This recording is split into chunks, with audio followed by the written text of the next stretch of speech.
You ever try to rip something out of a card nowadays? Like, you wouldn't even get there. It's gonna take us a long time. Yeah, you will.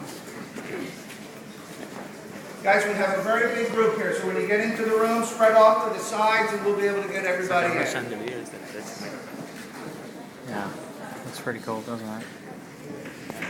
the molding is awesome. Seriously. When I have a house, I want a molding like that one. Right, right.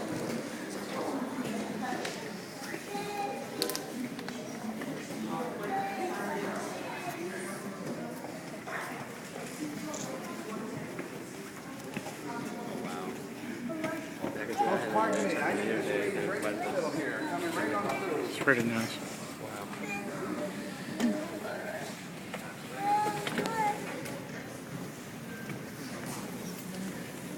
Folks, I will step off to the side, so this gives you a very good opportunity to take photos of the room.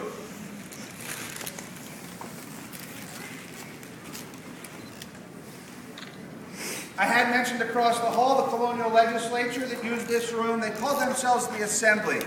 So we would think of this room as the assembly room of the Pennsylvania State House. This is the room where the United States was founded. It would be the Second Continental Congress that starts meeting here for the first time in May of 1775. That's a month after the Battle of Lexington and Concord, so the war is underway when the men are meeting here. They have a very important decision that they need to make that summer. They need to pick somebody to be in charge of the Army. It is in the room here on June 15, 1775, that George Washington receives his appointment as Commander-in-Chief of the Continental Army. So Washington will leave Philly. He'll take command of this new army forming up in Massachusetts, and then we'll move through a full year.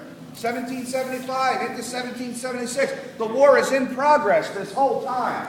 We come to the summer of 1776. Let's look at this table right here. That's the Virginia table.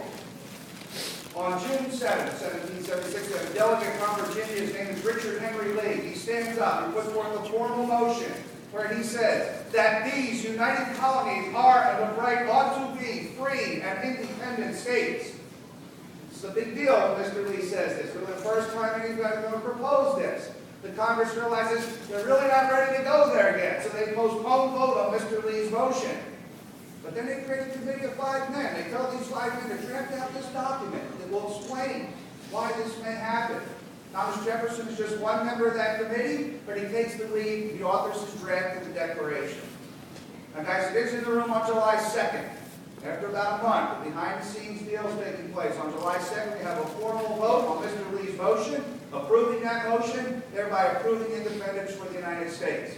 After the vote goes through, the Congress takes Mr. Jefferson's draft of the Declaration. They spend the next 2 days going through it, word by word, really debating every word that Jefferson used. They will make over 80 changes to Jefferson's draft between July 2nd and July 4th. But by the afternoon of the 4th, everybody's in agreement with the wording of this document. And it is on July 4th that the Declaration of Independence will be adopted, or we could say it was ratified or approved by the Continental Congress here in the room. Now, there's no signing ceremony on July 4th. It's actually not until the 19th of July that the Congress, on the 19th, the Congress calls for a formal, engrossed, or handwritten version of the document be produced. They give the task to one of the clerks of the Congress here, a man named Timothy Matlack. So here sometime after the 19th of July, Mr. Matlack starts the painstaking task of transcribing this out by hand. We then have the one and only handwritten declaration brought into the room for our formal signing ceremony, which occurs on August 2nd, 1776. You guys got this, right? July 4th, no signing. When the barbecue grill's fired up, we're going out for fireworks. We celebrate our nation's independence on the 4th of July, but we're not celebrating the day the Declaration was signed. The signing ceremony occurred on August 2nd. Guys, there is only one of these. It's down in Washington, D.C. It's in the National Archives. Very hard to read today, especially the signatures. This is just something similar to what you can purchase in the gift shop here in the park, which we use in the room. Now, when the document was signed on the 2nd of August, It did not automatically make us an independent nation. If you think about it, you can declare whatever you want. It was going to take another 7 years before independence was proven on the battlefield. The American Revolution is an 8-year war. Historians would say that 25,000 American soldiers gave their lives for independence. That 25,000, about 8,000 died in combat. About 17,000 died from disease in various encampments like Valley Forge. The war officially comes to an end in 1783. Britain recognizing American independence. We're operating under our first system of government, the Articles of Confederation. It had worked fine during the war. Everybody was focused on defeating the British, but the war is now over. And it's becoming apparent that that first system is really not going to be strong enough to hold this new nation together. The call does go out for delegates to come back to this room in May of 1787. They're supposed to just rework the Articles, just fix that first system. But we have very influential men arriving here at this point, like Alexander Hamilton and James Madison. They hadn't been here 11 years before for the Declaration. They're going to want a strong central government. So when they start to meet, the Articles of Confederation will be scrapped.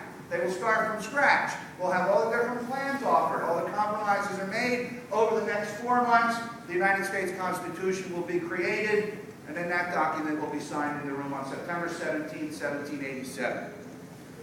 Now guys, just like over there, we're looking at all period pieces here in the room. There is one item, however, that is in the room right now that was in the room when the Constitution was signed. It's the chair you see here on the platform.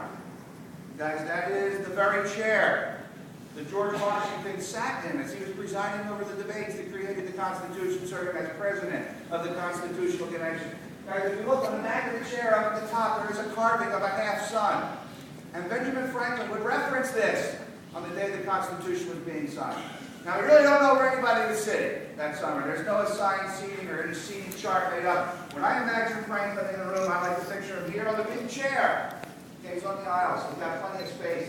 You got to remember, Franklin's 81 years old at this point. He's the oldest man here in the room, but he's really not in the best health.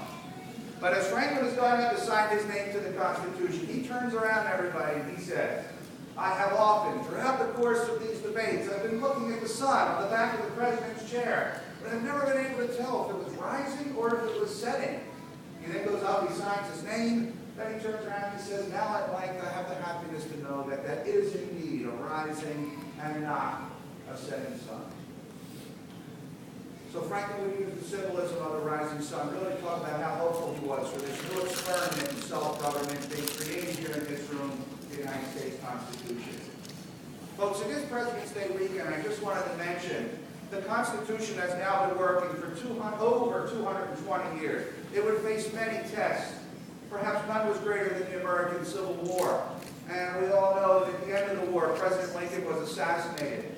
Actually, when they were taking President Lincoln's body from Washington, D.C., taking him home to Illinois, they brought him into the room here. So President Lincoln did lie and stay in this room in an open casket for 2 days in late April 1865. The building was open to the public. Over 85,000 people passed through the room over those 2 days to pay their final respects to President Lincoln as he was lying in state in the room where the founding documents of the United States have been signed.